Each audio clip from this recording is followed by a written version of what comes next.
श्री बापूजी बुवा महाराजांचा अखंड हरिनाम सप्ताह, मुक्काम पोस्ट गोणवाडी, तालुका खेड, जिल्हा पुणे।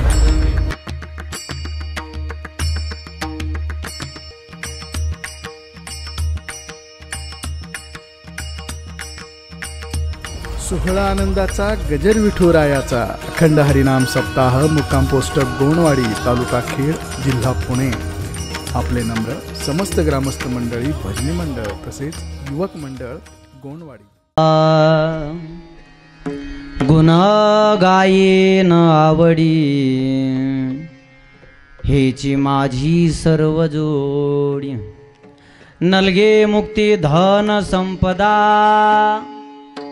नलगे मुक्ती धन संपदा, संत संग देई सदा। गुण गायेन आवडी, हेची माझी सर्व जोडी। तुका म्हणे गर्भवासी, सुखे घालावे आम्हासी। गुण गायीन आवडी, हेची माझी सर्व जोडी। विठाला विठ्ठल विठ्ठल विठ्ठल विठाला विठाला विठाला विठाला। ओम नमो जी आद्या, वेद प्रतिपाद्या, जे जे स्वसंवेद्यात्मरूपा। देवा तुची गणेशू, सकलार्थमती प्रकाशू। मने निवृत्ती दासू, अवधारी जोजी। अलंकापुरी रम्य सिंहासनस्थं, पदं भोज्यतेजं स्फुरति प्रदेशं। विधीन्द्राधिदेव सदा स्तूयमानं, समाधिस्थमूर्तिं भजे ज्ञानदेवं। नमो सद्गुरु तुकया ज्ञानदीपा, नमो सद्गुरु सच्चिदानंद रूपा। नमो सद्गुरु भक्त कल्याण मूर्ती, नमो सद्गुरु भास्करा पूर्ण कीर्ती। कृष्णाय वासुदेवाय, हरये परमात्मने, प्रणत क्लेशनाशाय, श्री गोविंदाय नमो नमः। महायोग पीठे तटे भीमरथ्यं, वरं पुंडलिकाय दातुं मुनीन्द्रय। समागत्य तिष्ठं तमानन्दकन्दं, परब्रह्मलिंगं भजे पांडुरंगं। पांडुरंगा करो प्रथम नमन, पांडुरंगा करू प्रथम नमन, पांडुरंगा करू प्रथम नमन। पांडुरंगा करू प्रथम नमन। दुसरे चरण संतांची, दुसरे चरण संतांची, दुसरे चरण संतांची। पांडुरंगा करू प्रथम नमन, दुसरे चरण संतांची, दुसरे चरण संतांची। हे पांडुरंगा करू प्रथम नमन, दुसरे चरण संतांची, दुसरे चरण संतांची। पांडुरंगा करू प्रथम नमन, दुसरे चरण संताचिया। त्यांच्या कृपादाने कथेचा विस्तारू, बाबाजी सद्गुरुदास तुका। ओम नमो ज्ञानेश्वरा, करुणा करा दयाळा। तुमचा अनुग्रह लादलो, पावन झालो चराचरी। हिची दान देगा देवा, तुझा विसरण व्हावा। गुण गायीन आवडी, हेची माझी सर्व जोडी। विठाला विठ्ठल विठ्ठल विठ्ठल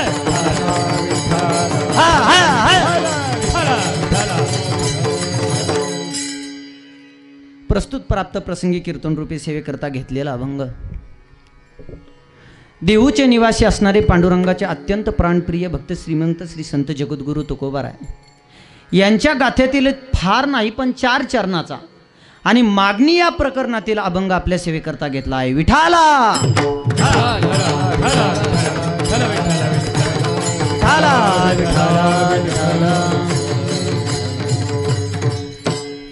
वारकरी संप्रदायाचा नेम आहे, काल्याच्या अगोदरचा दिवस म्हणजे जागरचा दिवस, या दिवशी मागणी पर अभंग घ्यायचा असतो. का?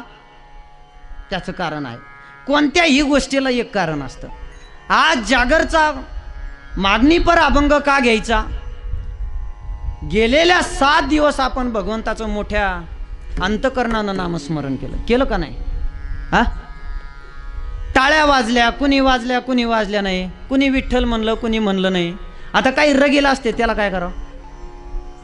महाराज लोक मेले विठ्ठल विठ्ठल म्हणा म्हणून नाही म्हणले लोक, त्यांचं कामच आहे म्हणतात. बरं जाऊ द्या, आमचं काम तर काम.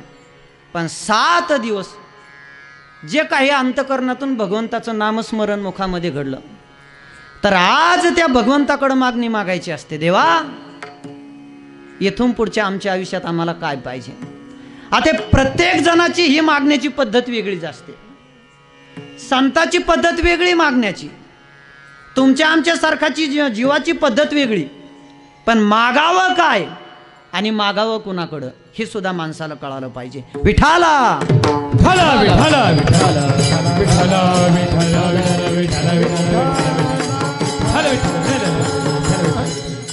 हो, वारकरी संप्रदायाच्या नियमाप्रमाणे थोडासा परिहार द्यायचा, तो म्हणजे असा.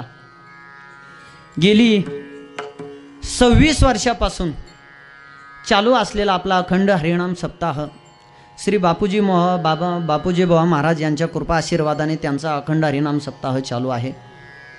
मोठ्या भक्तिभावानं आनंदानं आपण सर्व गोनवाडी ग्रामस्थ एवढा मोठा उत्साहानं सप्ताह साजरा करता. त्यामध्ये आमच्यावर पुत्रवत प्रेम करणारे पोपटआप्पा मोहिते असतील, मल्हार भाऊ मोहिते असतील, आणि आता नुकतंच आम्हाला 2-3 दिवसात ज्यांचं सानिध्य लाभलं उत्तम अण्णा असतील. त्यांचं नावही तेच आहे आणि स्वभावही तसाच आहे. काहीचं काय होतं, नाव चांगलं असतं पण क्रेडिट उरफाट असतं.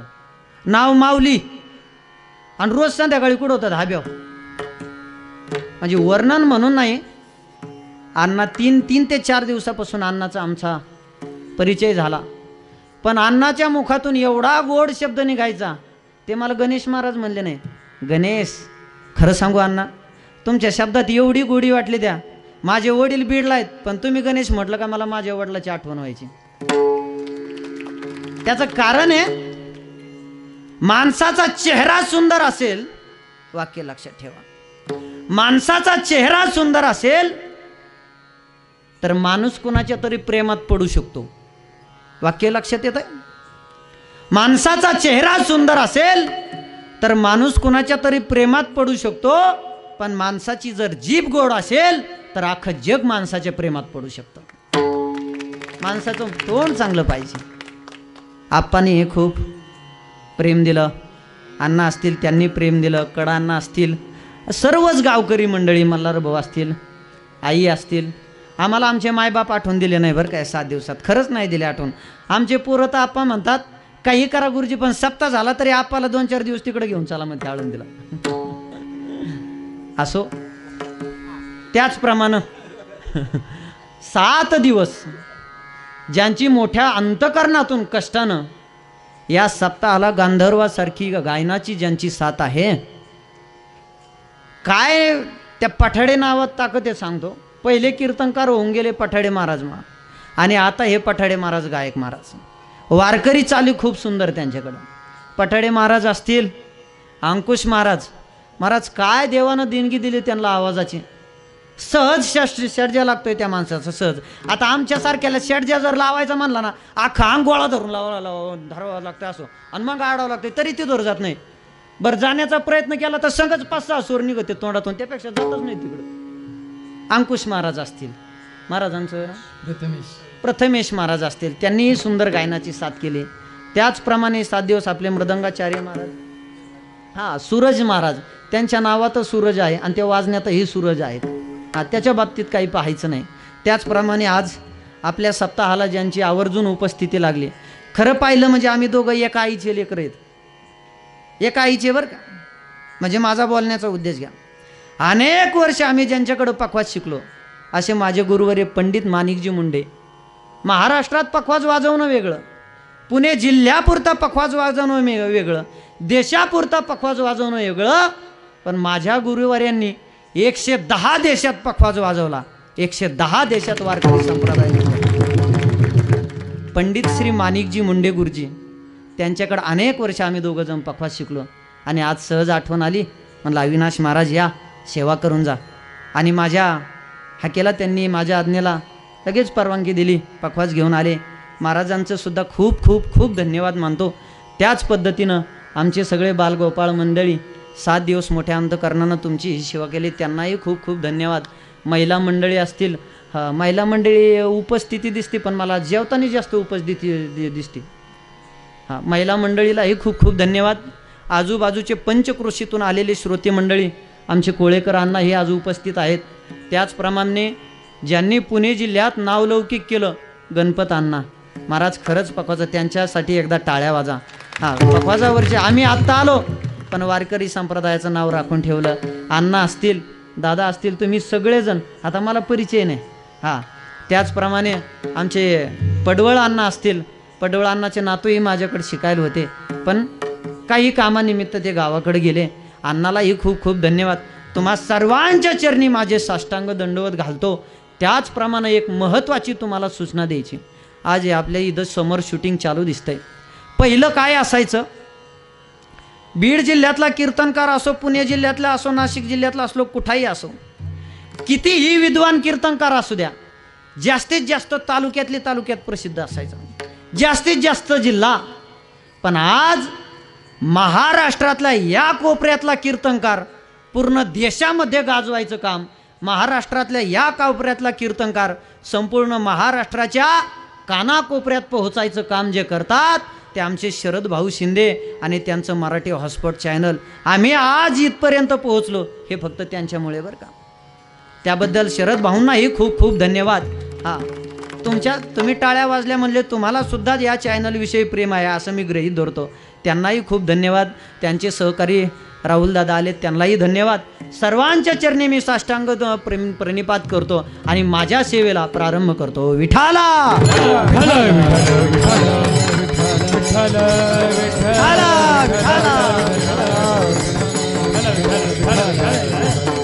हो.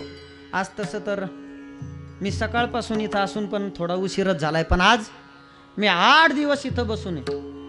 मला जेवढं सांगायचं तेवढं सांगितल्याशिवाय मी आज सोडित नाही कुणाला. आणि तुम्ही जर घरी चालले ना, मी माईक घेऊन तुमच्या घरी, तुम्ही जिकडं जाता तिकडं. माझ्या कीर्तनात एक तर आपा लोक उठत नाहीत अण्णा, त्याचं कारण आहे, नाशिकला कीर्तन होतं महाराज, अंकुश महाराज. हां, समोरून एक बाबा उठले आणि निघले घरी. मी चाललो म्हणले, तुम्ही चालत म्हणलं, मी चाललो. कुठं म्हणलं, तुम्ही जिथं जाता तिथं. नाही, मग इथंच थांबतो म्हणले.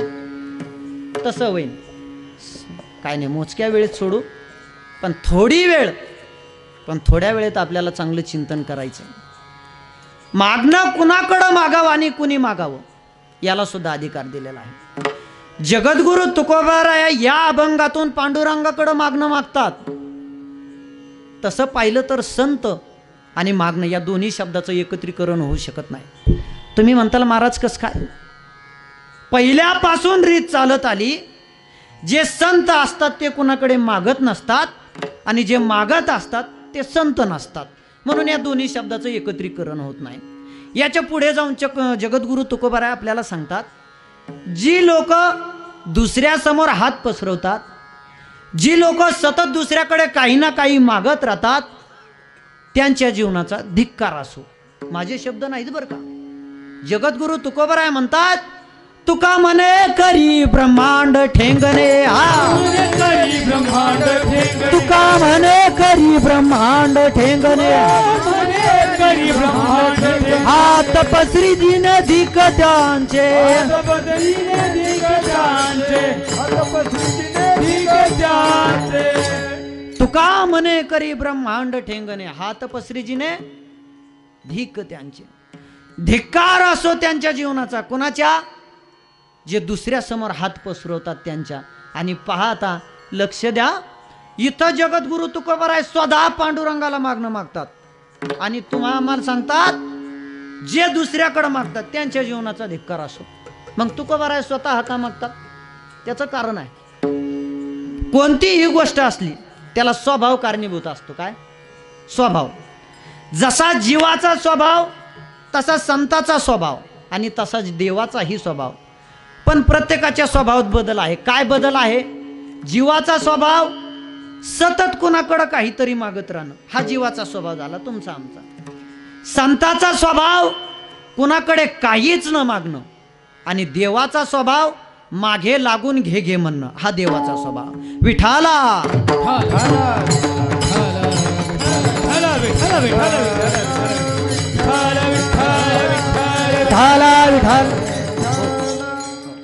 आणि स्वभाव म्हटलं की तुम्हाला माहिती आहे त्याच्यात बदल होत नाही. जसा जसा माणसाचा काळ जातो तसा तसा माणसाचा स्वभाव बदलत जातो. लहानपणी स्वभाव वेगळा असतो, बरोबर का नाही? तरुणपणी स्वभाव वेगळा असतो आणि म्हातारपणाचा स्वभाव तर काढायचाच नाही. तरुण पोरं जरी म्हाताऱ्या माणसाला नाव ठेवत असले तरी तरुण पोरं एक दिवस म्हातारे होणारच आहे. पण प्रत्येकाचा स्वभाव वेगळा राहिला. भारूड आहे त्याचा. आधी होता वाग्या दैवयोगी झाला पाग्या, त्याचा येळकोट राहीना, त्याचा येळकोट राहीना, त्याचा येळकोट राहीना, मूळ स्वभाव जाईना, त्याचा येळकोट राहीना, मूळ स्वभाव जाईना, राहीना, मूळ स्वभाव जाईना,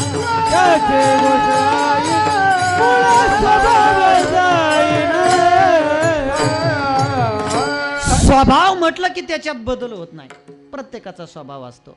म्हाताऱ्या माणसाचा स्वभाव, देव सुरुवातीला सगळ्या गोष्टी देतो पण जाताना सगळ्या गोष्टी घेऊनही जातो. आता म्हातारपणी पहा, बहिरे होते काही काही माणसं, ऐकू येत नाही आणि ती खुबी असती. ज्याला ऐकू येत नाही का म्हाताऱ्या माणसाला, त्याला लग्नाच्या बैठकीत बसायचं लेणार. फक्त लग्नाची बैठक असू द्या, काही ऐकू येत नाही, मला पण बसायचंय, काही गरज आहे का? देवाचं नाव घ्यावं ना. म्हातारे माणसं, आंधळ माणूस आहे ना, त्यांना वरात बघायचं लेनात, सगळं उरफाट असतंय. कुठं काय वाजलं का? कुठं वाजतय, वाजाना कुठं, पण काही गरज आहे का? हा म्हाताऱ्या माणसाचा स्वभाव झाला. आता तुम्हाला काय सांगावं महाराज, एका पाराव म्हातारे माणसं बसलेले होते 2-4. गावात असा सप्ताह चालू आणि गावात पाहुणे गेले आणि विचारलं पाहुण्याने, बाबा घ्या ना देवाचं नाव, सप्ताह चालू आहे गावात. ते मात्र देवाचं नाव घेत नाही महाराज, चुकून घेत नाही. आणि गावातून पाहुणे येताना, बाहेर येताना दिसा पाहुणे असं आडवतं, कुंकड आलते, काही गरज आहे का? मग त्यांना सांगावं लागते, तुकाराम अण्णाची गंगू आहे ना, ती गंगू आपल्या बाळुल्याची, त्या गंगीला दर शनिवारी गुरु येतो, येऊन दे ना, आलो, तुला काय करायचे? असा स्वभाव असतो. आता लहान लेकराचा स्वभाव, आता लहान लेकराचा स्वभाव कसा असतो मी 4 दिवस सांगत राहिलो तरी पण संपायचं नाही. अनुभव आहे आमचा, आलं का लक्षात? अनुभव आहे, आपल्याला पण अनुभव आहे महाराज. प्रत्येकाचा स्वभाव असतो. आता महिला मंडळीचा स्वभाव बघा. महिला मंडळीचा स्वभाव काय? हां, त्यांना आपण म्हणलं ना गप बसा, त्या चुकून गप बसणार नाही. हाय का? त्यांना हसू नका म्हणतोय तरी ते हसतात. हाय का? अजून जास्तच हसायला लागले त्या. हाय का? बघा, गप बसा म्हणलं नाही हसत, नाही गप बसत त्या. ज्याचा त्याचा स्वभाव राहिला म्हणला. स्वभाव म्हटलं की बदल होत नाही. एक हलकट माणूस होता, स्वभावातला बदल सांगतो. काही माणसं किती हलकट असतात याचा भरोसाच नाही. काही माणसाचा आळशी स्वभाव असतो. अण्णा एक माणूस, त्याचा धंदाच असायचा, रोज बाहेर गेला की कुणाच्या इथं तरी चहा पिऊन यायचा. काय म्हणजे घरची साखर उडायची नाही, घरची पत्ती उडायची नाही, घरचा गॅस उडायचा नाही, त्याचा धंदाच असायचा. रोज कोणाची तरी गेला की चहा पिल्याशी मागच येत नव्हता. बरं का मामा, तुमच्या मिशालाही भारी आहेत, मला आल्या असत्या तशा ठुल्या असत्या पण येतच नाही, ठुरतच नाही त्याच्यामुळं. हां चला, हा माणूस रोज एका घरी जायचा मामा. पण त्या घरातले माणसं वैतागले. का वैतागले? ते म्हणला, का रे गंगे, हे रोज येतून आपल्याच इथं चहा पितो, याला आपलंच घर दिसतंय का? आज याची खोड मोडायची. काय आज खोड मोडायची. कशी मोडायची? त्यो माणूस चहा प्यायला आला की तू घरात जायचं, भांड मोठ्याने आपटायचं. मग मी काठी घेऊन आत येतो घरात, तुला आतल्या खोलीत रेटीत नेतो. मी जसं गादी ठोका टाकेन ना, तो तसं मोठ्याने रडल्याचं नाटक करायचं. म्हणजे तो माणूस पळून जायनं आणि यायचं नाही पुन्हा. आता ठरल्यापणे याचा स्वभाव ह्यो बिनलाचाच होता. ह्यो आला रोजच्या प्रमाणे घरात बसला, उठानाच कावर. ती आत गेली, जी भांडं घेतलं दणकून आपटीलं खाली. आणि शहाण्या माणसाचे लक्षण देत. एखाद्या घरात भांडं वाचलं ना, त्या माणसाने थांबू नये त्या घरात. पण ते काही माणसं खाली चिकटल्यावर उठतच नाहीत. स्वभाव. ती गेली, भांडं आपटीलं खाली. हा काठी घेऊन जसा आत गेला, तिला आत रेटीत नेलं. बाबा जसा ह्यो गादीव ठोका हाणायचा तशी ती मोठ्याने आडायची. आयो बाबो. आणि ते लई महाराज ती ऍक्टिंग यांनाच येऊ जाणं. तुम्ही नुसता ढाका जरी लावला ना, त्या अशा आडत्यात जस काय सगळं गाव मारून टाकलंय आपण, एवढीने आडत्यात. आणि मग त्याने आत नेली ढकलीत, तो गादीव हाणला त्याने, काही मोठ्याने आडायची. आयो बाबो. ह्यो बिचारा उठला हो आणि आला घराच्या बाहेर. त्यांनी पाहिलं, अरे ह्यो तर गेला पळून. म्हणले आपला प्लॅन सक्सेस झाला. दोघं नाचायला लागले. ह्यो म्हणला म्या कसं हाणल्यावानी केलं. त्यो म्हणला, ती म्हणली म्या कसं रडल्यावानी केलं. ह्यो म्हणायचा म्या कसं हाणल्यावानी केलं. ती म्हणायची म्या कसं रडल्यावानी केलं. ह्यो बिनलाचाच होता. ह्यो भीतीच्या आडुंगीचो भाऊ. ह्यो पुन्हा आला आत म्हणला म्या कसं गेल्यावानी केलं. करायचे. आता काय करता महाराज, बिनलाज येते बिनलाज येत. स्वभाव नाही ना जात माणसाचा. हा, काहीचा स्वभाव आडवा येतो, काहीचं शिक्षण आडवं येतं. हा, आता मी सांगत असतो विनोदाने, एका शिकलेल्या माणसानं स्वभाव आडवा आला. शिकलेल्या माणसानं अडाणीबाईशी लग्न केलं. महाराज कोणाशी? अडाणीबाईशी लग्न केलं. पण तो शिकलेला माणूस होता ना, त्याला माहीत नव्हतं की हिंदू धर्मामध्ये प्रत्येक स्त्री महिन्यातून 4 दिवस बाजूला बसते. हे त्याला माहीतच नव्हतं. अडाणी माणूस. शिकलेला माणूस. 1 महिना झालं बाबा लग्न झालेले, 1 महिना. पण 1 महिन्याच्या नंतर तो कंपनीतून आल्यावर ती बिचारी असं कोपऱ्यात पोतं असं धरून तांब्या घेतला आणि कोपऱ्यात बसली. ती कोपऱ्यात. ह्यो आला आणि म्हणला संगे अशी कम बसली. ह्या गावातली ना, आमच्या गावातली सांगतो. आणि तिकडं गेल्यावर इकडली सांगतो. रोज नवीन कुठून आणू मी तरी. संगे तो अशी कम बसली. ती म्हणली मला हात लावायचं नाही. महाराज याला काहीच मेळ लागा ना. तो म्हणला हात लावायचा नाही. कशाला हात लावणार, मी आहे ना. म्हणलं कोण काय करतोय बघून घेऊ. आता शिकलेला माणूस, संस्कृती माहीत नाही. कुठं स्वभाव आडवा येतो, कुठं शिक्षण आडवं येतं. म्हणलं बरं मग हात लावायचा नाही. मग नेमकं झालंय काय. हिला वाटलं आता यांना कसं समजून सांगावं, म्हणून तिने थोडी जरा वेगळी भाषा वापरली. ती काय म्हटली, मला कावळा शिवलाय म्हणून 4 दिवस काही करायचं नाही. असं का, कावळा शिवला. हा म्हणली. मग आता खायचं प्यायचं काय. काय नाही, दुकानात जा, पावशेर गुळ घ्या, पावशेर शेंगदाणे घ्या आणि घेऊन या म्हणली. आता तेच खायचे दिवस. हे दुकानात गेला, पावशेर गुळ घेतला, पावशेर शेंगदाणे घेतले. येताना एका वडाच्या झाडा खालून येत होता आणि त्या वडावर 2 कावळे बसलेले होते. महाराज 2 कावळे बसले आले आणि त्याच्या अंगावर बसले. यांनी तिथंच गुळ आणि शेंगदाणे टाकून दिले.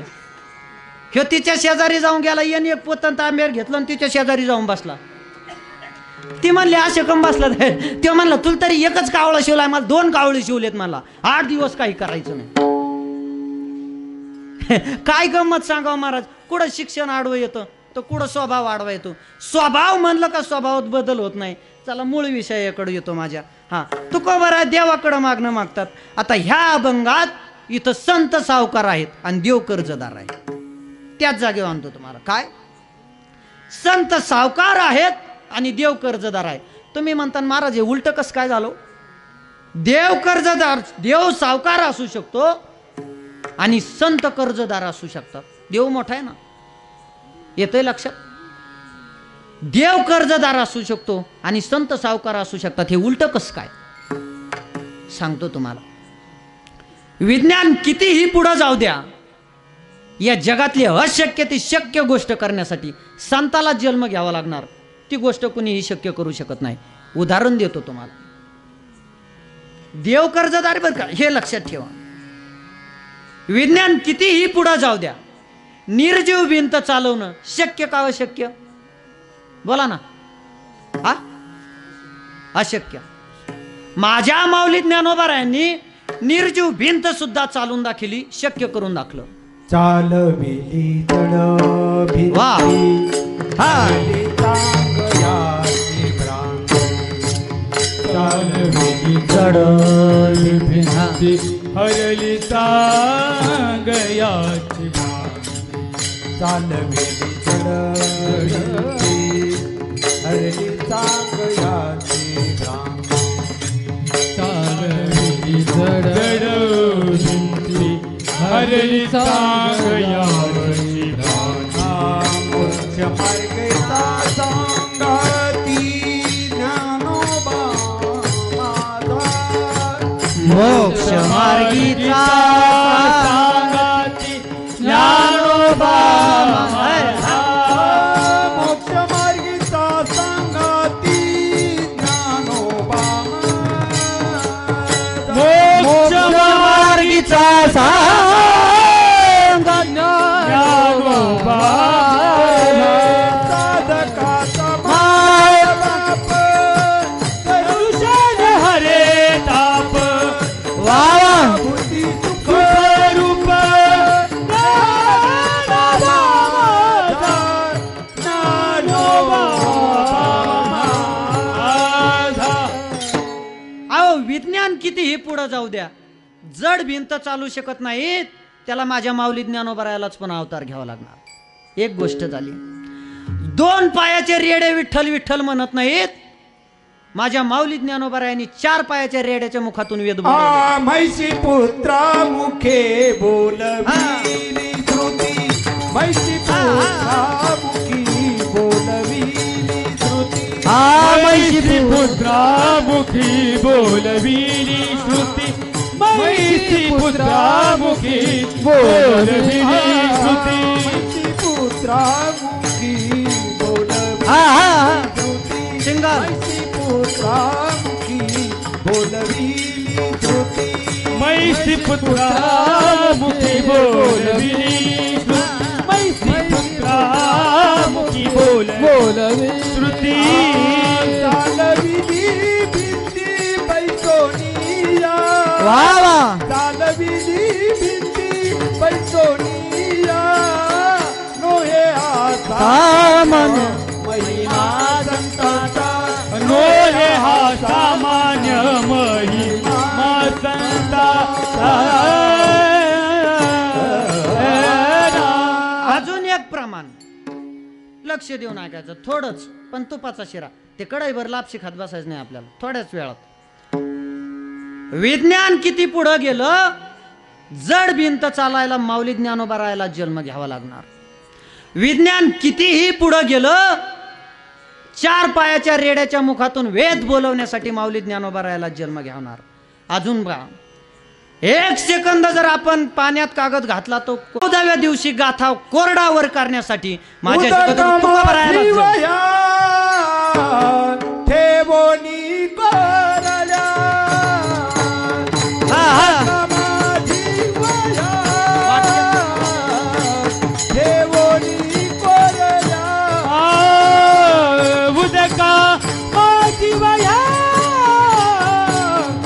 ठेवणी कोरे वा, वा, वा, वा. उदका माझी वया ठेवणी कोरड्या जय हा.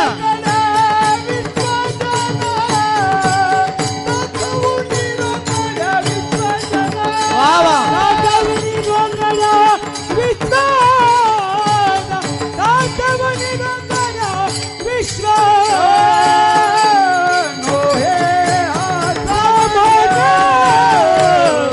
महिमा संता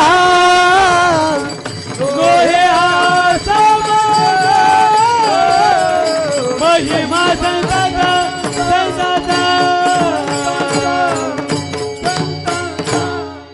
13 दिवस गाथा पाण्यात राहिला आणि 14व्या दिवशी कोरडा कायला. त्याच्यासाठी पुन्हा तुकोबरायालाच यावं लागणार, इथं विज्ञान काम करणार नाही. चला मूळ मुद्द्यावर, मूळ विषयावर येतो. तुकोबराय देवाकडं मागणं मागतात का बरं? संत सावकार होते आणि देव कर्जदार होता. तर आपण जसं वारीला जातो ना, वारीला कोण कोण जातं? वर हात कर. आता मी देवाला विचारल्याशिवाय राहणार नाही देवा, असं माझ्याकडून काय कमी पडलंय. पुन्हा तुकोबाराय गेले, पण त्यावेळेस उलट झालं अण्णा. देव हसत मुखानं तुकोबारायकडे पाहत होते. हे तुकोबाराय म्हटले, देवा काय उद्देश आहे? आज हसतमुखानं माझ्याकडे पाहताय. तुकोबारायांनी म्हणतात, मागण्याची आस पाये मुखाकडे, चिंतिल्या रोकडे मनोरथ. पांडुरंगा म्हणतात, तुकोबाराया तुमच्याकडं हसतमुखानं पाहण्याचा एकच उद्देश आहे. कोणता? की तुम्ही माझ्याकडं काहीतरी मागावं. का बरं? माणूस खाली मान घालून का उभा राहतो? आता तुम्हाला बरोबर त्या जागेवर नेऊन घालतो. एखादा कर्जदार असल, तो सावकाराच्या समोर गेला आणि कर्जदाराचं जर कर्ज थकलेलं असल, मान खाली घालावी की नाही? मान खाली घालावी लागते की नाही? तसं पांडुरंग मान खाली घालायची. पांडुरंगानं सांगितलं, तुकोबाराया तुमच्या भक्तीचं कर्ज माझ्या डोक्यावर झालंय, भक्तीचं. त्याच्यामुळं मी खाली मान घालून उभा राहत होतो. मग तुम्ही काहीतरी माझ्याकडं मागा. माझ्या डोक्यावरचं भक्तीचं ओझं खाली करा, जेणेकरून इथून पुढे तुम्ही आल्याच्या नंतर मला हसतमुखानं तुमच्याकडे पाहता येईल. तुकोबारायाने हात जोडले, देवा अरे माझी बायको अन्न करून मेली, त्यावेळेस देवा तुझ्याकडे काही मागितलं नाही. माझा मुलगा अन्न करून मेला देवा, त्यावेळेस तुझ्याकडे मागितलं नाही काही. आणि आत्ता कशाला मागू? मला एक सांगा बरं, याच्यातलं म्हणजे खायला मिळालं नाही आत्तापर्यंत म्हणून कुणाची बायको मेली का? सगळ्या गोनवडीत चाकणमध्ये म्हणजे खायला भेटलं नाही म्हणून कुणाची बायको मेली का? हा, खाऊ खाऊ मेले असते ते मला माहिती आहे. हा, लॉकडाऊन मध्ये किती का बाया खाऊ खाऊ मेले हो. आमच्या गावात पाथर्डी तालुक्यात एका बाईला जिलेबी आवडत होती, 2012 मधली घटना. आणि तुमच्याकडे आलती का ती अफवा, जग बुडायचंय म्हणली होती. त्या बाईला जिलेबी आवडत होती, तिने आचारी लावला, इतकी जिलेबी खाल्ली. ती म्हणली बाया उद्या मारायचंय आणि पुन्हा कशाची जिलेबी भेटती मला. तिने इतकी जिलेबी खाल्ली, तिची जिलेबी फुफ्फुसात गेली आणि मेली. आणि जग बुडालं नाही, खाऊ खाऊ मेली. माझ्या तुकोबारायाच्या बायकोला खायला मिळालं नाही म्हणून मेली.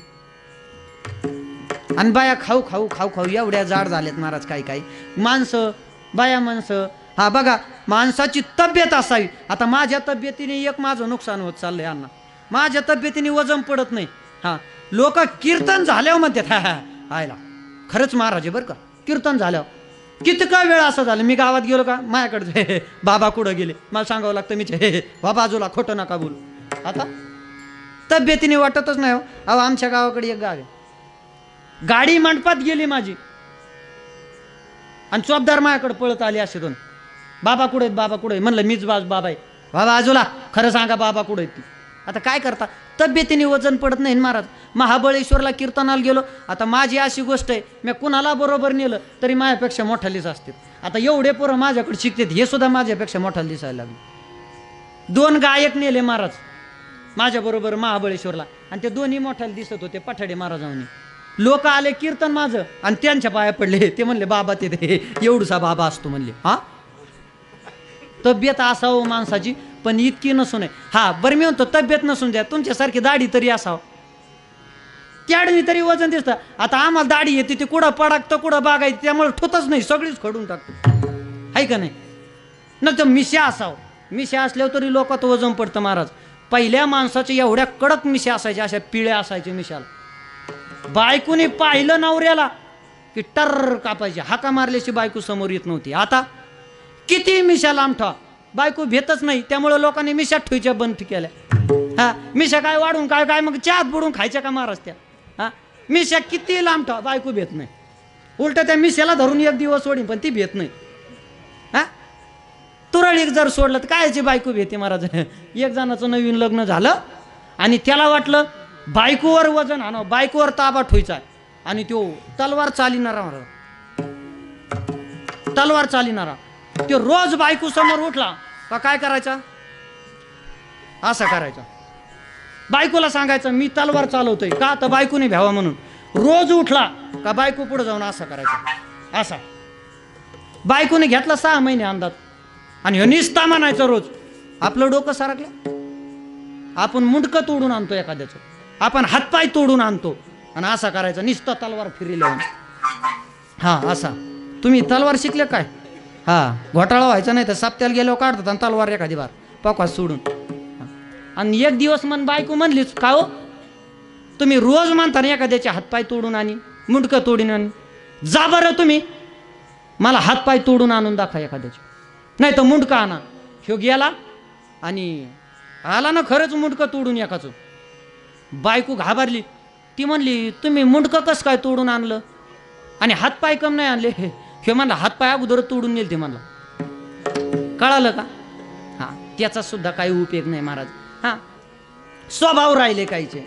मी काय सांगत होतो देवानं तुकोबारायाला घ्या घ्या म्हणावं एवढी तुकोबारायाची भक्ती. पांडुरंग म्हणतात तुकोबाराया मी तुम्हाला घ्या म्हणतो आणि तुम्ही नाही म्हणतात. काही लोक माझ्याकडं लिस्ट करून येतात. रोजगार असतील बेरोजगार असतील श्रीमंत असतील गरीब असतील आमदार असतील खासदार असतील बैलगाड्यावाले असतील ट्रक ड्रायव्हर असतील सगळेजण अशी लिस्ट करून येतात. पण मी त्यांच्या तोंडाकडे बघत नाही. आणि तुकोबाराया तुम्हाला मागा म्हणतो तुम्ही मागत नाहीत. आता पहा ज्याला बायको भेटत नाही ते देवाकडे जाते. ज्याला भेटली ते देवाकडे जाते. का लय प्रॉब्लेम महाराज. देवाकडे कोणत्या कारणामुळे लोक जातात का? कोणाला बायको भेटत नाही म्हणून देवाकडे जायचं. बरं ज्याला भेटली ती चांगली निघत नाही म्हणून देवाकडे जायचं. म्हणजे नाही भेटणारा रडतोय भेटलेला रडतोय. बरं ज्याला इकून तिकून भेटली तर ती पळून जाते ते पुन्हा देवाकडेच जाते. मग देव म्हटले मी त्यांच्या तोंडाकडे बघत नाही आणि तुम्हाला घ्या म्हणतोय. तुकोबाराय म्हणतात देवा तुझ्या दारातला मला सुतळीचा सडा सुद्धा नको सुतळीचा तोडा सुद्धा नको. शेवटी देवाला राग आला. पांडुरंगा म्हणतात तुकोबाराय एवढं मी तुम्हाला घ्या घ्या म्हणतो तुम्ही म्हणता माझ्या दारातला सुतळीचा सडा सुद्धा नको मग तुम्ही येता कशाला माझ्याकडे. तुकोबाराय म्हणतात तुका म्हणे तुझी न लगे दसुडी परिया हे आवडी दर्शनाची. देवा तुझ्याकडे येण्याचं कारण फक्त तुझ्या दर्शनाची आवड आहे म्हणून येतोय. बाकी मला तुझ्याकडचं काही नको. देवाने ठरवलं आज तुम्हाला काहीतरी दिल्याशिवाय आणि तुम्ही काहीतरी मागितल्याशिवाय तुम्हाला जाऊन देत नाही. मग तुकोबाराय म्हणतात देवा द्यायचंय ना तुला देवा मला एकच दान दे. कोणतं? अभंगाचं प्रथम चरण. हे दान दे गा दे. हे वा दान दे गा देवा.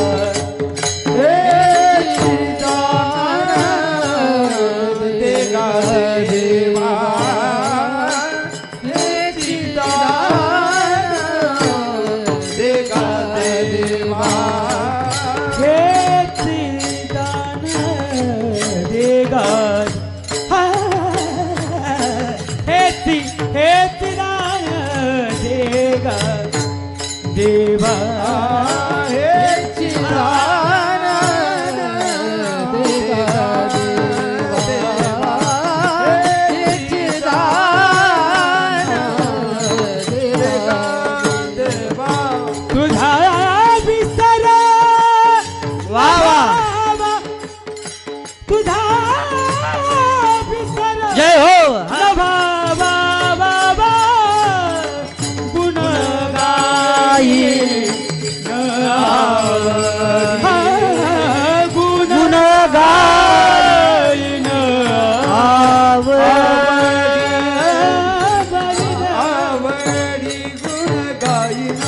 तुकोबाराय म्हणतात देवा तू माग म्हणता म्हणून मी मागतो देवा. तुला बरं वाटावं म्हणून मागतो देवा. नवे नवे तू नाराज होऊ नये देवा म्हणून तुझ्याकडे मागतो. कोणतं दान मागितलं? हेची दान देगा देवा. आता इथं च प्रत्यय लागला. देवाला आनंद वाटला. हेची दान म्हणजे कोणतं? तर तुकोबाराय म्हणतात तुझा विसर न व्हावा. देवा तुझा विसर होऊ देऊ नको. आता याच्यात आपल्याला अगोदर आता 2 चरित्र बघायचेत आणि कीर्तन सेवा संपायची. हां देव दान देतो का इथं तुम्हाला सगळ्याला हाय उपयोगी येणार आहेत बरं का. 2 चरित्र. एक चरित्र मला सांगायचं आहे तुम्हाला सुदामाचं चरित्र आणि दुसरं चरित्र सांगायचं आहे तुम्हाला राजा हरिश्चंद्राचं. देवदान देतो का हे आपल्याला पाहायचंय. आत्तापर्यंत तुम्ही नाही म्हणलं तरी इतिहासात 2-4 हजार बोकडं ते जास्त हिशोब नाही लावू शकत. कोंबड्या बोकडं किती कापले असतील भरोसा नाही. कुणाला देवाला दान दिलं का आत्तापर्यंत? हा तुमचे पोट भरले असतील त्याच्यात, देवाचं काय नाही. चला, देव दान देतो का हे आपल्याला पाहायचंय. एकदा वशिष्ठ ऋषी, अण्णा शिवरंजनी रागवाजा,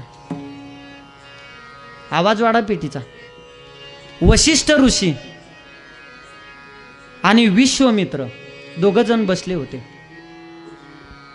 वशिष्ठ ऋषींनी सांगितलं विश्वामित्राला, माझा शिष्य राजा हरिश्चंद्र एवढा पुण्यवान आहे, एवढा पुण्यवान आहे, एवढा दातृत्व करणारा आहे, एवढं दान देणारा आहे की त्याचं सत्व हरण कोणीच करू शकत नाही.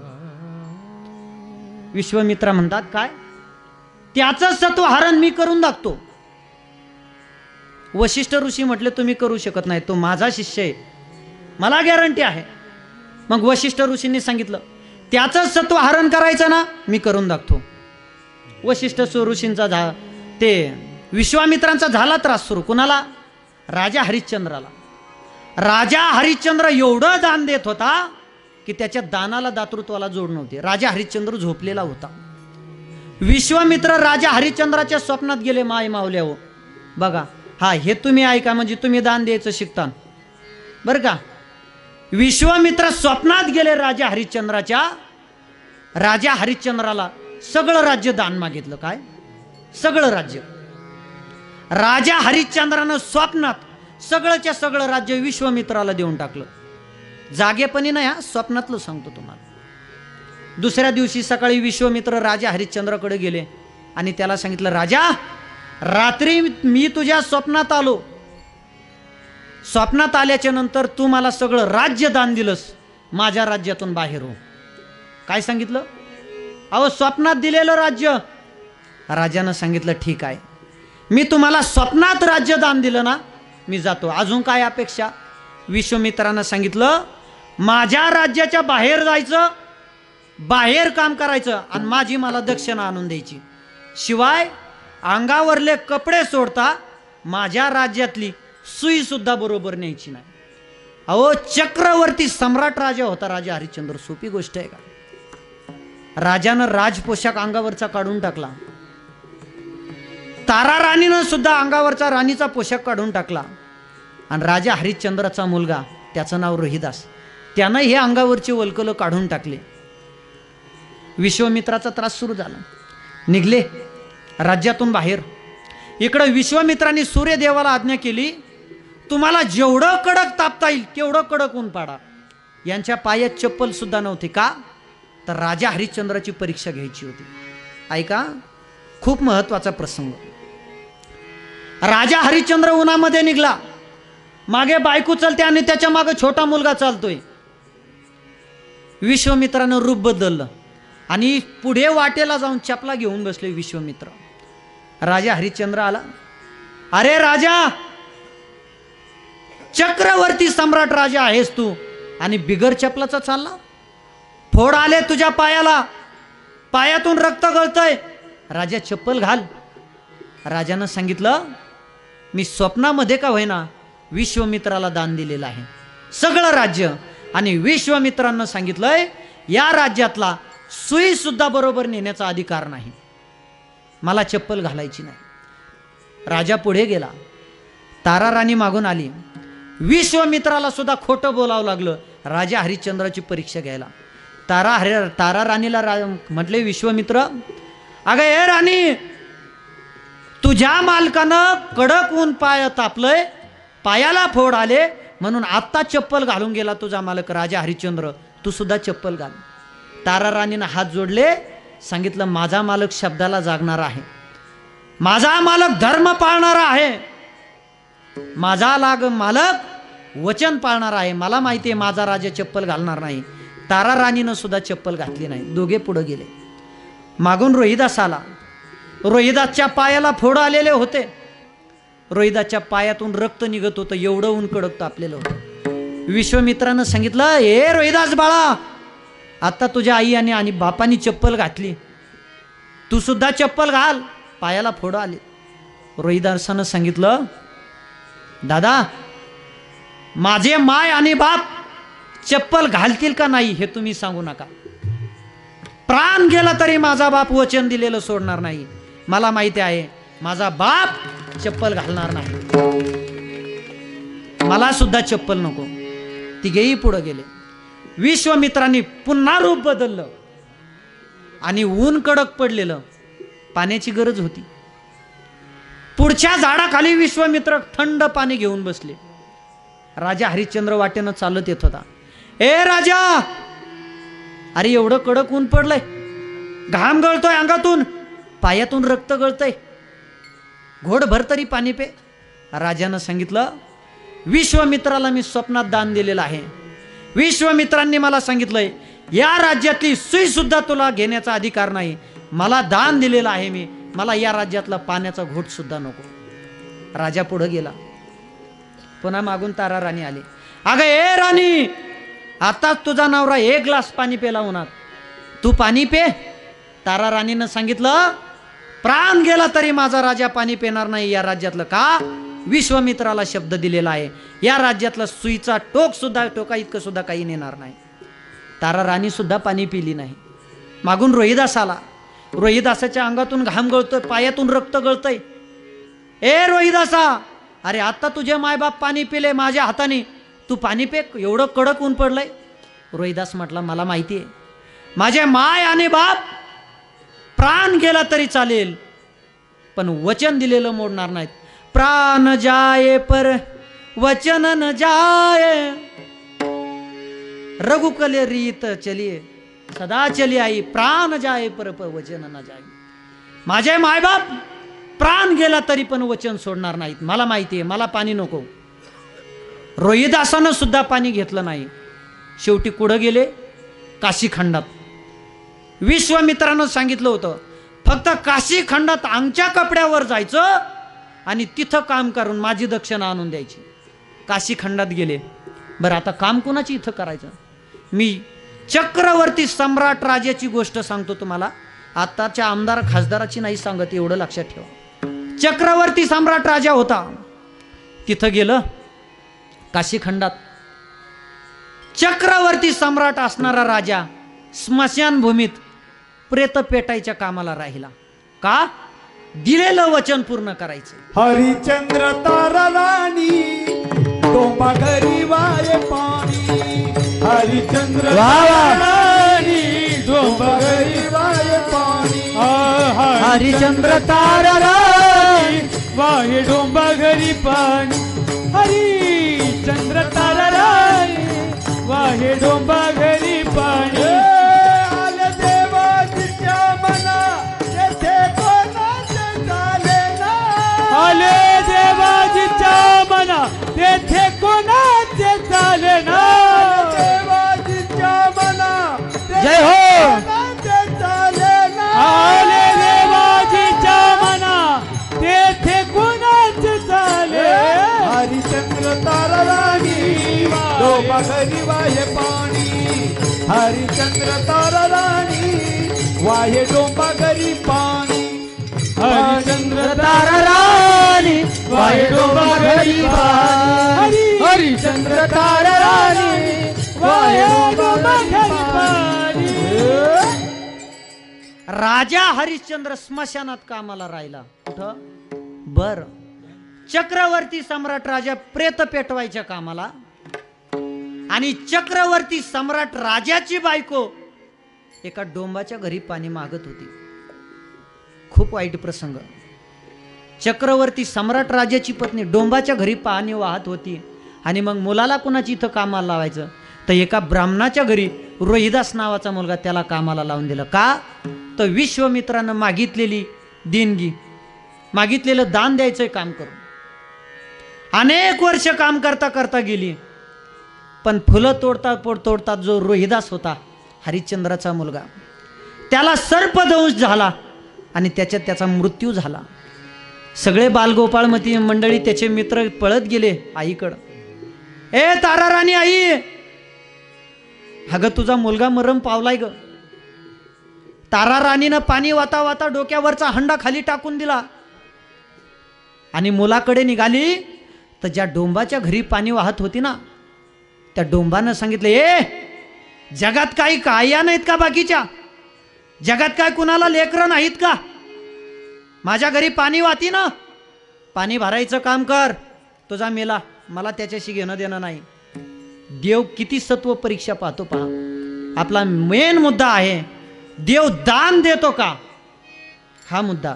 परत दान द्यायला लागल्याच्या नंतर तुम्हाला मागायला शिल्लक राहत नाही, इतकं देव दान देतो. आता पहा, जगात आया नाही आहेत का? जगात बाकीच्या महिलांना मुलं नाहीत. जरी तुझा मुलगा मेलाना मरू दे, तुझ्या ठरलेल्या वेळेचं काम पूर्ण कर आणि नंतर जा. संध्याकाळच्या 6 वाजल्या, तारा राणीची काम करण्याची वेळ झाली आणि तारा राणी आपल्या मुलाचं प्रेत पाहायला चालली. तर त्याच्या शेजारी एक काशीच्या शेजारी गाव होतं. त्या गावामध्ये अशी चर्चा सुरू होती की रात्री एक शंखीन यायची आणि ती मुलाला घेऊन जायची, अशी चर्चा सुरू असायची. तारा राणी त्या गावात गेली. देवानं किती सत्व परीक्षा पाहिली. सगळ्या लोकांना वाटलं ही शंकीन आहे. सगळ्या गावातल्या लोकांना तारा राणीला एवढं मारलं मायबाप, तारा राणी रात्रीचं बेशुद्ध पडली. मुलाचं प्रेत तिकडं पडलेलं आहे. नवरा इकडं दुसऱ्याच्या प्रेताला अग्नी देतोय आणि तारा राणी बेशुद्ध पडली. सकाळच्या प्रहरी तारा राणी शुद्धीवर आली, उठून आपल्या मुलाच्या जवळ गेली तर मुलाचं प्रेत पडलेलं होतं. छातीला असं कवटाळलं. रोहिदासा गेला, काय करतो? दिलेलं वचन पाळायचंय रोहिदासा. रोहिदासाला उचललं आणि काम करता करता अनेक वर्ष होऊन गेली. राजा हरिश्चंद्र बायकोला आणि लेकराला सुद्धा विसरला काम करण्याच्या नादात. स्मशानभूमीत नेलं रोहिदासाचं प्रेत तारा राणीनं. राजा हरिश्चंद्रानं विचारलं, कोण आपण? चक्रवर्ती सम्राट राजाची कथा आहे, लक्षात ठेवा. कोण आपण? तारा राणीनं सांगितलं, मी तुमची बायको आहे. तारा राणी, डोंबाच्या घरी पाणी वाहते. विश्वामित्रांना दिलेलं, आपल्याला कबूल केलेलं दान द्यायचंय, त्याच्यासाठी मला तुम्ही डोंबाच्या घरी पाणी व्हायला लावलं आणि हा मुलगा आपला रोहिदास मरण पावला. बरं ठीक आहे तारा राणी, काय करायचं आता? इथं मी ही कामाला आहे, तू ही कामाला आहेस. मला इथल्या मालकाची आज्ञा आहे, कोणाचं जरी प्रेत आलं अगोदर काहीतरी दान घेतल्याशिवाय कोणाचं प्रेत पेटवायचं नाही. मी इथं कामाला आहे. इमानदारी पहा अंगातली, चक्रवर्ती सम्राट राजाची. तारा राणी, तो आपला जरी मुलगा असला तरी मला काहीतरी तुला दान द्यावं लागेल, त्याच वेळेस मी त्याचं प्रेत पेटवेल. चक्रवर्ती सम्राट राजाची बायको तारा राणी अंगावरची अर्धी साडी फाडून दिली. हे दान घ्या म्हटली आणि माझ्यांना मुलाचं प्रेत पेटवा. रोहिदासाचं प्रेत चितेवर ठेवलं. देव परीक्षा कुठपर्यंत घेतो. प्रेत चितेवर ठेवलं आणि राजा हरिश्चंद्र चितेला अग्नी देणार, त्यावेळेस देव प्रगट झाला. काशी विश्वनाथ, विश्वामित्र आणि यमदेव. ए राजा थांब, प्रेत पेटू नकोस. राजा थांबला. अहो 60,000 वर्ष तपश्चर्या केलेले विश्वामित्र होते. राजा हरिश्चंद्राच्या पाया पडले. राजा मी हरलो बर का, तुझी सत्व परीक्षा घेण्यात राजा मी हरलो, माफ कर राजा. यमदेवाला सांगितलं, मेलेला रोहिदास जिवंत करा. मेलेला मुलगा सुद्धा यमानं जिवंत करून दिला. काशी विश्वनाथानं सांगितलं, राजा हरिश्चंद्राला काय दान देता आता विश्वामित्र? अहो 60,000 वर्ष केलेली तपश्चर्या सगळीच्या सगळी राजा हरिश्चंद्राला दान केली आणि मेलेला मुलगा जिवंत केला. इथपर्यंत तुम्हाला देव देऊ. देव सत्व पाहिल्याशिवाय तुम्हाला काही देत नाही. तसं मायबाप देव सत्व अगोदर पाहतो, मग देव दान एवढा देतो. देवा मला दान द्यायचंय ना तुला, हेच दे, तुझा विसर होऊ देऊ नको. बर आता इथं तुकोबारायला विसर होऊ देऊ नका म्हटलं, कुठंतरी तुकोबारायला आठव झालेला आहे. पांडुरंगाचा वर्णन आलेलं आहे. अप्राप्तिस्य प्राप्तिर्योगाः प्राप्तिस्य परिपालनम क्षमाः. अप्राप्त झालेली वस्तू प्राप्त होणं याला योग म्हणतात. तसं तुकोबाराय म्हणतात, मला तुझा आठव झालाय ना, हा योग आहे, पण विसर पडू देऊ नको. देवा ही क्षमाची मागणी आहे. तेव्हा तुकोबारायला किती आठव झालाय देवाचा? पांडुरंग ध्यानी पांडुरंग मनी जागृती स्वप्नी पांडुरंग. इतका तुकोबरायला आठव झाला. बर देवा तुझा मला आठव होऊ देऊ नको. मग पांडुरंग म्हटले देव तुकोबराय जर तुम्हाला मी आठव नाही होऊन दिला तर तुम्ही काय करताल. अभंगाचं दुसरं चरण.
देवा द्यायचंय ना मला दान एवढं दान दे. बर हे दिल्याच्या नंतर काय करताल तू बरं.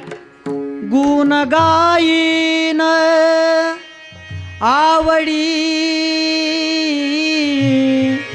हेची माझी सर्व जोडी.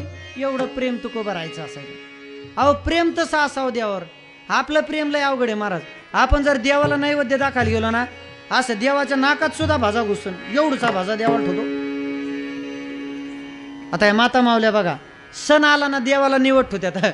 त्यांचा निवड बसून बघून असं कावर हसत राहावं असं मला वाटतं. बर ते हे असतं ना त्या पातेल्यात वरण ते पुरण ते गुळणी ते देवाला कसं वाढीतात माहिती का.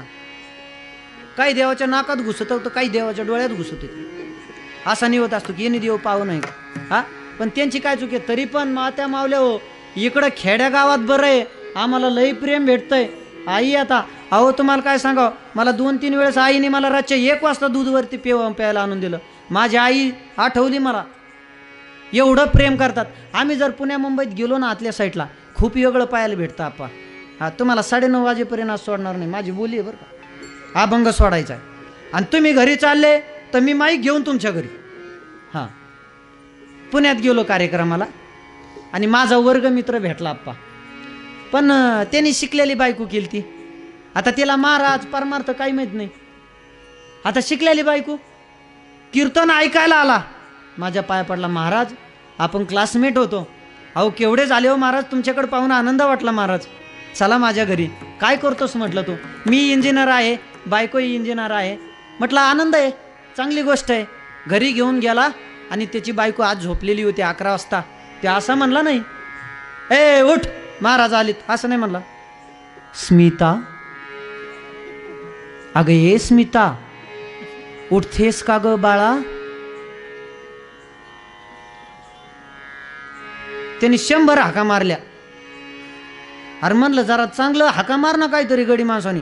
तो त्यांनी कडी वाजिली.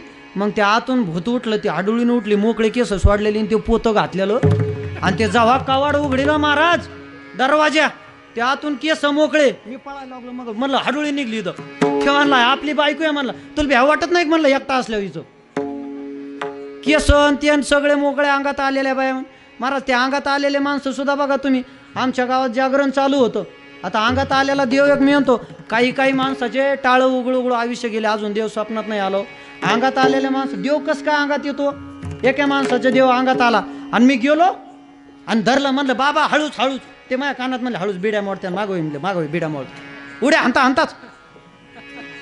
हां एक माणूस मला कानात म्हणलं तिकडे भिताडाच रेडिओ म्हणला भिताडाच रेडिओ म्हणला मला फोन आला माझ्या बायकोचा. म्हणला लवकर अंगात आलेला माणूस.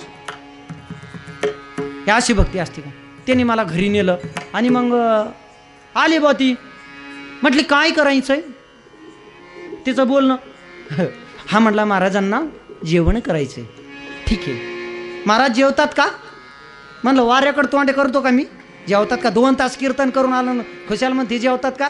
झिपरे हा म्हणलं असं नसको कोणी का पण माझ्या मित्राची बायकोचे तू म्हटलं महाराज तुम्ही खाता हा का वाऱ्याकडे तोंड करतो का? म्हणलं केला भाऊ कसा तरी तिने एवढल्या पोळ्या केल्या.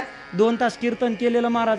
भूक लागलेली आणि त्याच्यात पण असं पोट भरणे महाराज घेणार का?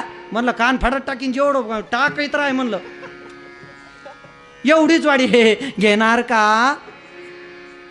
महाराज इकून तिकून जेवण झालं पण तिने पण जे जेवण वाढलं ना चपला सकट वाढलं महाराज. म्हणलं ही चप्पल कशाची?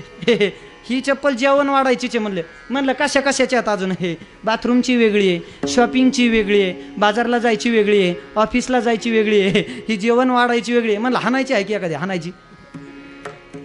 शिकलेले माणसं महाराज. खूप वेगळा अनुभव. मुंबईला अण्णा बोरीवलीला कार्यक्रम माझा आणि म्हाताऱ्या माणसाचं बघा अनेक अनुभव येतात. आता अण्णा तुमचं चांगलं आहे अजून बरं का. अनेक अनुभव. बोरीवलीला कार्यक्रमाला गेलो. कार्यक्रम 9 ते 11 झाला आणि म्हाताऱ्या माणसाचे स्वभाव बघा कसे स्वभाव असतात म्हाताऱ्या माणसाचे. सगळ्याला झोप लागली का म्हाताऱ्या माणसाची झोप फुल झालेली असते. आता गावाकडे सुद्धा बघा तुम्ही गप बसत नाही ते. 11-12चा घरच्यांचा फुल झोपायचा टाइम असतो. फुल झोपायचा फुल डोळा लागलेला असतो आणि म्हातारा 11 वाजता उठतो झोपीतून. कडी लावली का कडी झोपीतून उठित यांना. आता म्हाताऱ्याला झोपच येत नाही महाराज. इकडून तिकडून हे झोपले तर पुन्हा 3 वाजता उठत. झोपले काय तुम्ही म्हणजे झोपीतून उठून? आणि महाराज तसंच म्हातारं तिथं बोरीवरील माझ्या नशिबात पडलं. महाराज नांदेडवरून कीर्तन केलं आणि बोरीवलील कीर्तनाला गेलो. तिथं 9 ते 11 कीर्तन केलं. एवढा दमलेलो आणि त्या गावकऱ्यांनी पण आता त्यांना काय वाटलं काय नाही माझ्या शेजारी म्हातारच दिलं झोपायला. 11 वाजता कीर्तन संपलं. 12 वाजेपर्यंत जेवण केलं. 1 वाजता मला डोळा लागला आणि एवढं अंग दुखत होतं. अण्णा लई झोप आलती मला.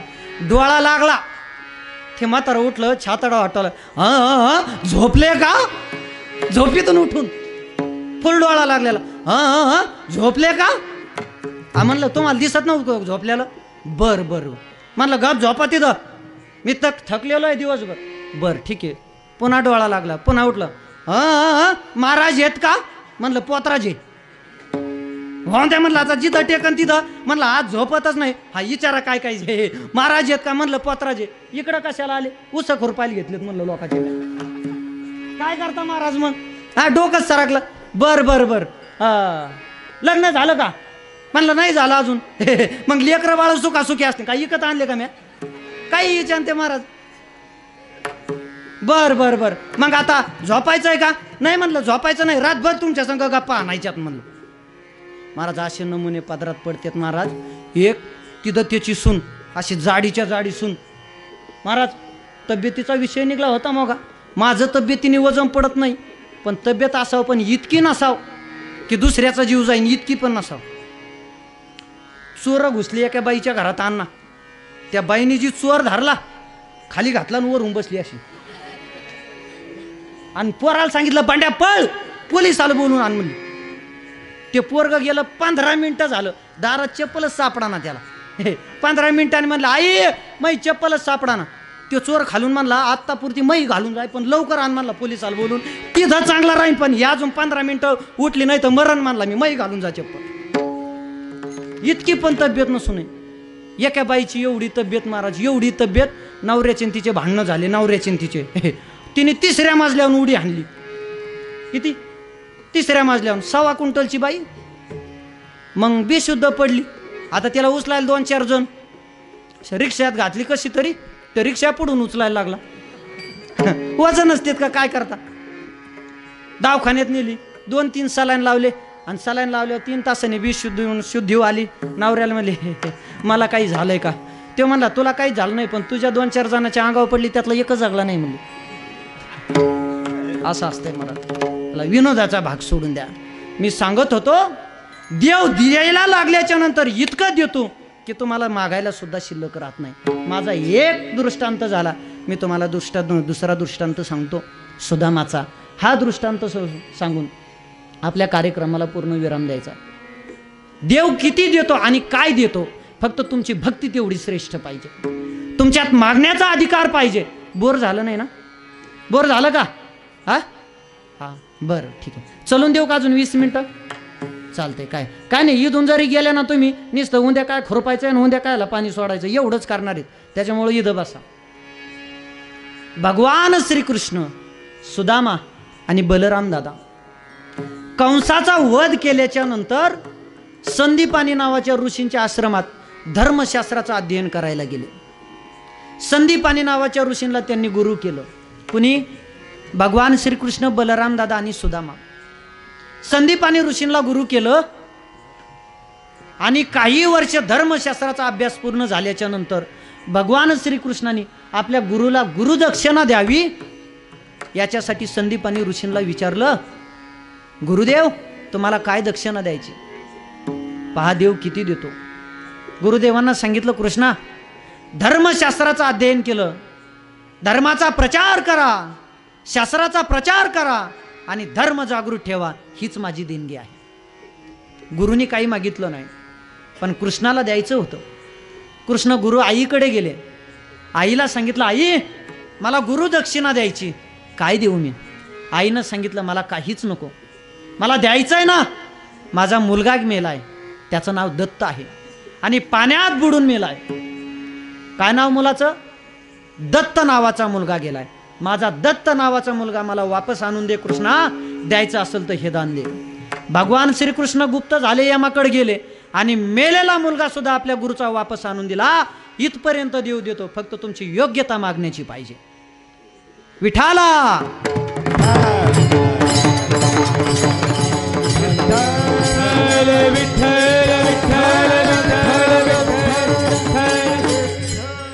अहो, योग्यता जर मागण्याची असेल तुमच्यात तर देव तुम्हाला काही कमी पडून देत नाही. प्रेम कसं असावं? एक राधा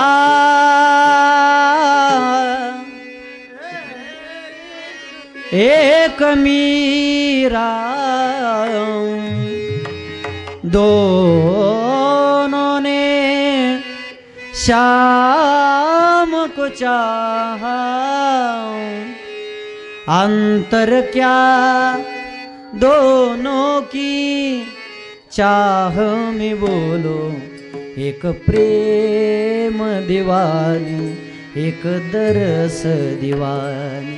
एवढं प्रेम असावं देवा.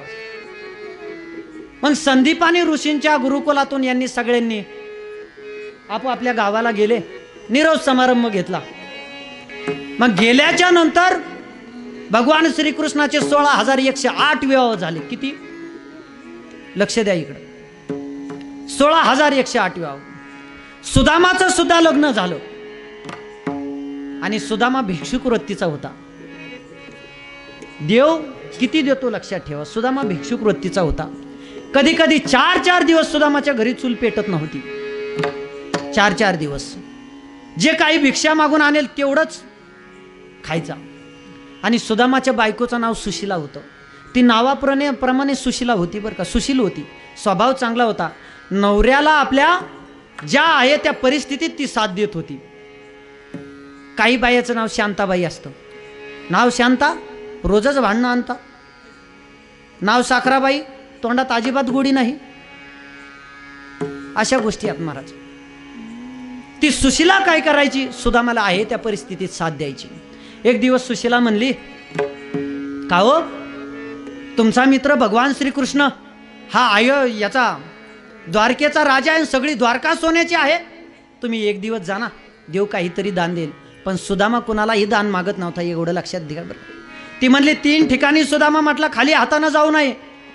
मी तर जातो, पण 3 ठिकाणं खाली हातानं जाऊ नये. गुरुकडे जाताना खाली हातानं जाऊ नये, देवाकडे जाताना खाली हातानं जाऊ नये आणि संताकडे जाताना खाली हातानं जाऊ नये. मग काय, सगळं घर त्या सुशीलानंच आपलं. घरात देण्यासारखं काहीच नव्हतं, सगळं घर मोकळं होतं. देव किती देतो पहा. काहीच नव्हतं घरात देण्यासारखं. ती सुशीला शेजाऱ्याच्या घरी गेली आणि शेजाऱ्याकडून मूठभर पोहे आणले. मोगाच्या सारखाच प्रसंग. रडताला आता तुम्ही, मला गॅरंटी आहे. सुशीलानं मूठभर पोहे आणले, सुदाम्याच्या फाटक्या पगडीत बांधले. फाटक्या पगडीत आणि सुदामा निघाला कृष्णाचं नाव घेत घेत. द्वारकेत आणि सुदाम नगरीत 40 किलोमीटरचं अंतर. कडक उन्हाचा पहारा पडलेला, पायात चप्पल नाही सुदामाच्या, तरीही कृष्णाचं मुखातलं नाम सुटलं नाही. हरे कृष्णा कृष्णा कृष्णा कृष्णा कृष्णा हरे हरे हरे कृष्णा कृष्णा कृष्णा कृष्णा कृष्णा हरे हरे असं सुदामा नाव घेत चालला. शेवटी ऊन कडक पडलेलं होतं, पायाला फोडं आलेले, पायात काटे घुसायचे. शेवटी एका झाडाखाली सुदामदेव थांबले. दम लागला, घाम यायला लागला, आणि तरीही कृष्णाचं मुखातून नामस्मरण सुटलं नाही. तरीही कृष्णाला आवाज देतात, हाक देतात. माझ्या मागं म्हणायचं आता बरं का तुम्हाला, कैसे आऊ रे कन्हैया तेरे द्वार का नगरी बडी दूर नगरी. सुदामा कृष्णाला म्हणतायत. तुम्ही एकदा म्हणता का माझ्या मागं सगळे? म्हणाच एकदा फक्त, कैसे आऊ रे कन्हैया. हा, कैसे आऊ रे कन्हैया. वाह. तेरे द्वार का नगरी वाह बड़ी दूर नगरी. चले श्याम सुंदर से मिलने सुदामा. जाते जाते कहते हैं हरे कृष्ण हरे रामा. असं सुदामा. बाबा तुम्ही तुमच्यासाठीच एकदा टाळ्या वाजा. किती गोड मानलात मला. सुदामदेव असं झाडाच्या कडीला बसले आणि सुदामदेव म्हणतात, कैसे आऊ रे कन्हैया तेरे द्वार का नगरी बड़ी दूर नगरी. चले श्याम सुंदर से मिलने सुदामा. जाते जाते कहते हैं हरे कृष्ण हरे रामा. भगवान श्रीकृष्णाला कळालं माझा सुदामदेव आलाय. मायेच्या द्वाराने कृष्णाला जी सुदामाला उचललं थेट दारात द्वारकेत. पण द्वारपाल काय जाऊन देत नाही. हा कोण अतिथी आलाय, हा कोण अतिथी आलाय. मग सुदामानं सांगितलं मी कृष्णाचा मित्र आहे, तुम्ही जाऊन सांगा. अरे द्वारपालो कन्हैया से कह दो के दौर पे सुदामा गरीब आ गया है. भटकते भटकते न जाए कहाँ से, भटकते भटकते न जाए कहाँ से. तुम्हारे महल में नसीब आ गया है. भगवान श्रीकृष्णाला द्वारपालांनी सांगितलं, कृष्णा तुमचा मित्र आलाय. अहो असं म्हटल्याच्या नंतर या जगाचा बाप सिंहासनावरून उठला, पळत गेला. सुदामाला कडकडून मिठी मारली. सुदामाला उचलिलं आणि आपल्या सिंहासनावर आणून बसवलं. 16,108 बायका देवाच्या. रुक्मिणी मातेला सांगितलं, अगं रुक्मिणी बघतेस काय, माझा जीवाचा जीवलग मित्र आलाय. जा पाणी आण आणि एक ताट आण, मला त्याचे पाय धुवून काढायचे. जगाचा बाप. ही ताकद फक्त भक्तीची आहे, लक्षात ठेवा. रुक्मिणी मातेनं वा वा, आता कळालं तुम्ही खरंच ऐकता. आता 10 वाजूस्तोवर नाही सोडित आप्पा मी. तुम्ही काही म्हणा, तुम्ही मला नाही पुढच्या वर्षी बोलिलं तरी काळजी करू नका. 10 मिनिटं. हा, जगाच्या बापाची बायको रुक्मिणी माता पाणी घेऊन आली आणि या जगाचा बाप माझा कृष्ण सुदामाच्या पाय प्रातीत धुवू लागला आणि पाय चोळीत होता. पाय चोळता चोळता हाताला फोड लागले देवाच्या, काटे लागले. देवानं काटे काढले तर रक्ताची धार लागली सुदामाच्या पायातून. देवाच्या डोळ्यातून अश्रू आले.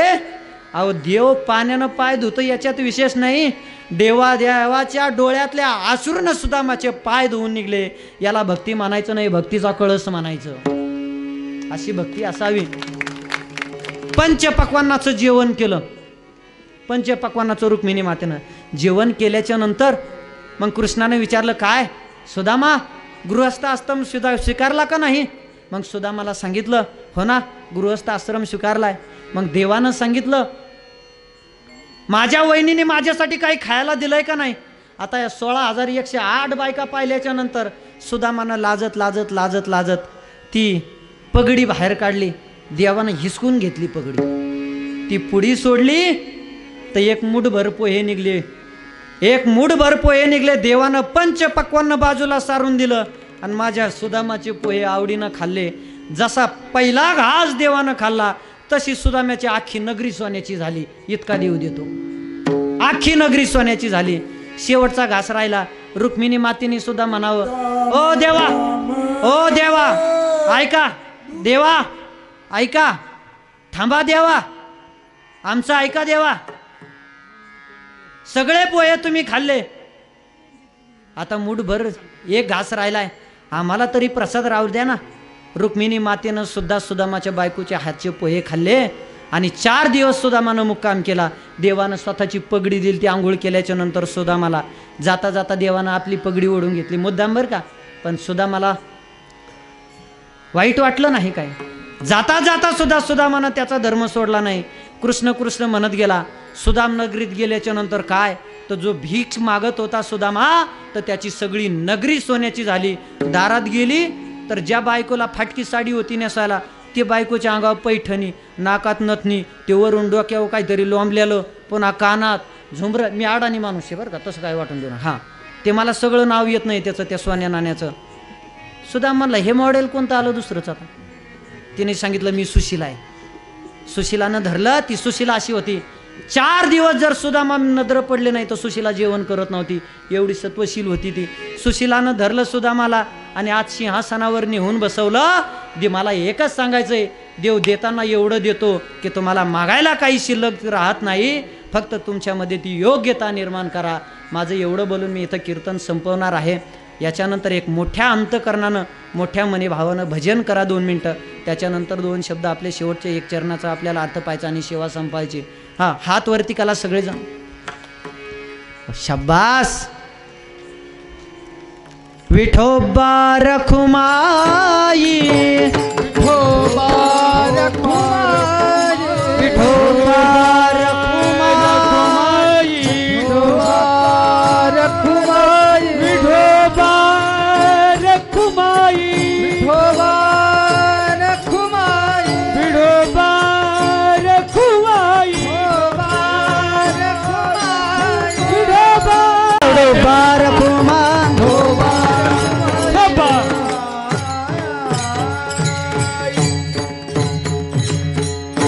राहिलेल्या 10 मिनिटात फक्त आपलं कीर्तन आपल्याला संपवायचंय. मी सांगत होतो, तुम्हाला उदाहरणं दिले, दृष्टांत दिले.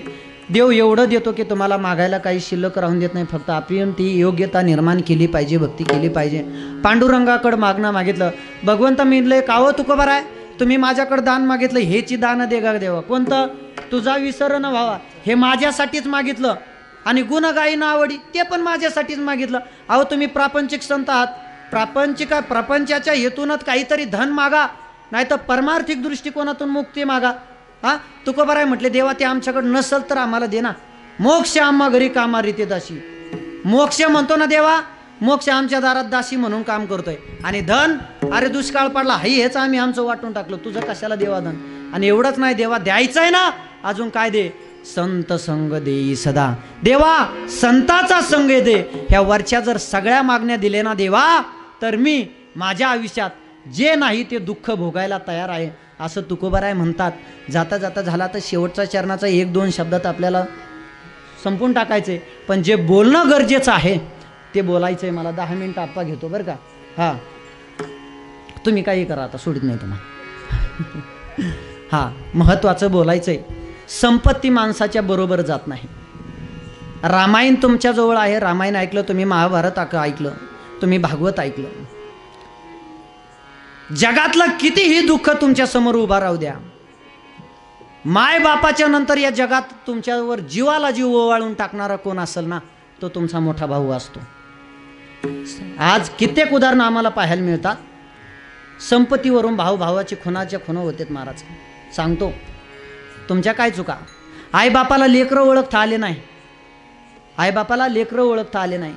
कैकेयीला जर कळालं असतं माझ्या भरताचं जीवापाड प्रेम रामाव आहे, तर कैकेयीनं लाण्याला राज्य आणि मोठ्याला वनवास मागितला नसता. म्हणून सांगतो, मायबाप गेल्याच्या नंतर या जगात तुमचे मायबाप कोण असतात ना, ते म्हणजे तुमचा मोठा भाऊ आणि मोठी भाऊजई असते. केवढाही संकट येऊ द्या, तुमचा भाऊ जर तुमच्या पाठीशी उभा असेल ना, तर तुम्ही तुमचं या जगातलं कोणी काय वाकडं करू शकत नाही, लक्षात ठेवा. जाता जाता सांगायचं आहे, मायबापाची सेवा करा.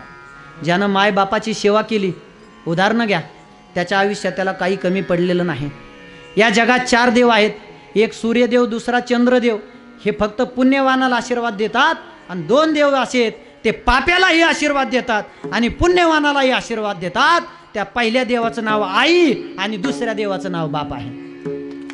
मायबापाची सेवा करा, आयुष्यात कधी तुम्हाला कधी कशाचीही कमी पडणार नाही. म्हणून त्या मायबापाविषयी 2 शब्द मला बोलायचे. तर बंद किस्मतों के लिए कोई ताली नहीं होती, बंद किस्मतों के लिए कोई ताली नहीं होती, सुखी उम्मीदों के लिए कोई डाली नहीं होती.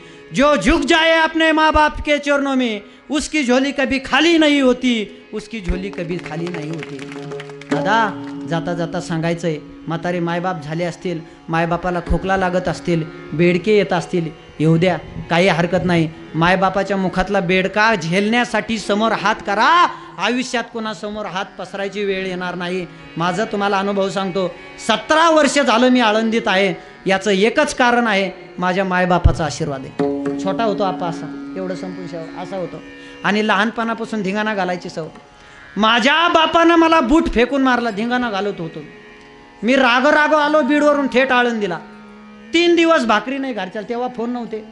3ऱ्या दिवशी वडिलांनी फोन केला, वडिलांनी मी फोन केला कॉईन बॉक्सवरून. म्हणलं भाऊ मी आळंदीला आलोय. आळंदीला गेला, ये घरी म्हणले. म्हणलं आता मी घरी येत नाही, तुम्हीच कपडे इकडे घेऊन या म्हणलं. माझ्या वडिलाच्या बुटाच्या आशीर्वादानं आज मी इथं उभा आहे, तर माझ्या वडिलाच्या हाताच्या आशीर्वादानं मी कुठे उभा असेल. सांगायचंय मला तुम्हाला.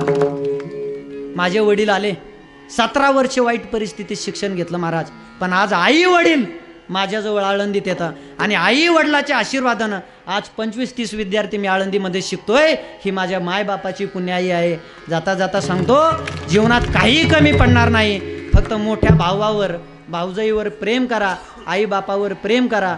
जाता जाता सांगून जातो, वाईट कोणाचं करू नका. चांगलं करता आलं नाही तर सगळ्याबरोबर प्रेमानं राहा, सगळ्याबरोबर आनंदानं राहा. तुकोबारायांनी सुद्धा सांगितलं, देवा संत संग देई सदा. एवढं दिल्याच्या नंतर जीवनात कोणतंही दुःख भोगायला तयार आहे. कोणतं म्हणजे काय? तुका म्हणे गर्भवासी, सुखे घालावे आम्हासी, गुण गायीन आवडी, हीच माझी सर्व जोडी. गर्भवासीचे दुःख गवाडे, कोणापुढे मांडावे.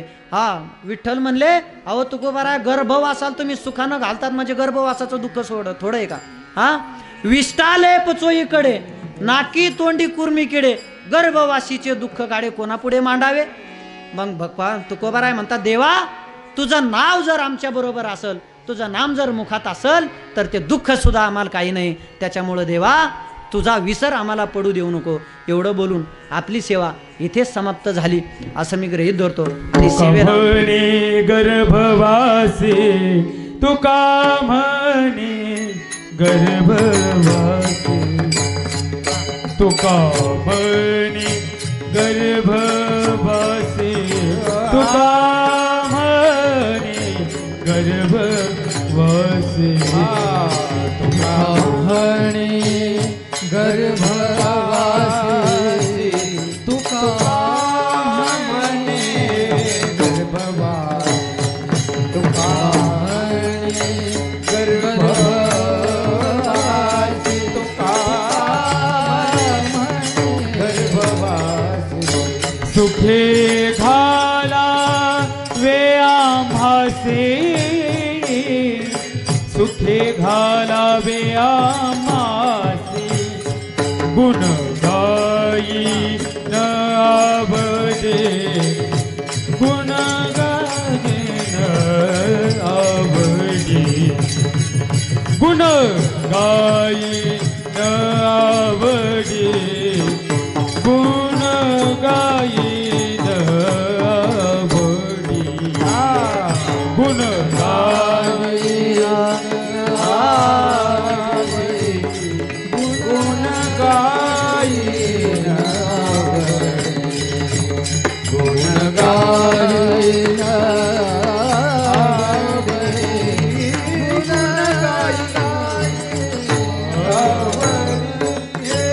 हेच माझी सर्व गोडी हेच माझी सर्व गोडी हेच माझी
हेच माझी सर्व गोडी हेच माझी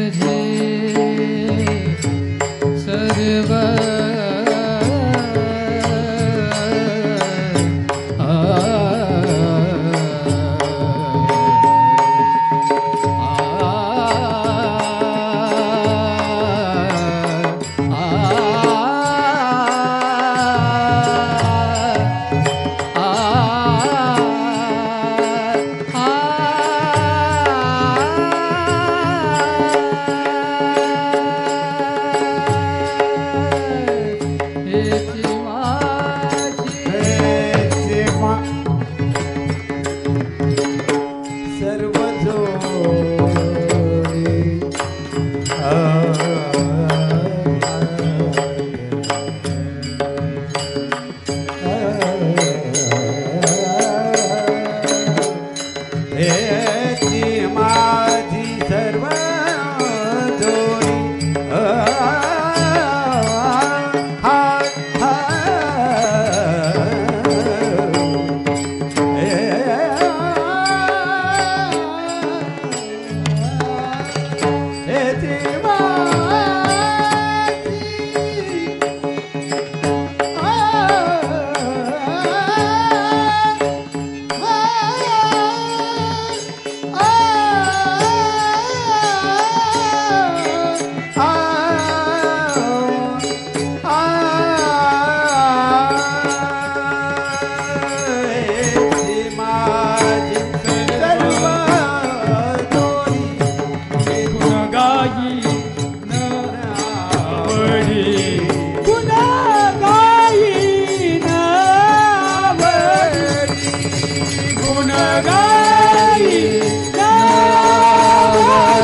श्री बापूजी बुवा महाराजांचा अखंड हरिनाम सप्ताह मुक्काम पोस्ट गोणवाडी तालुका खेड जिल्हा पुणे।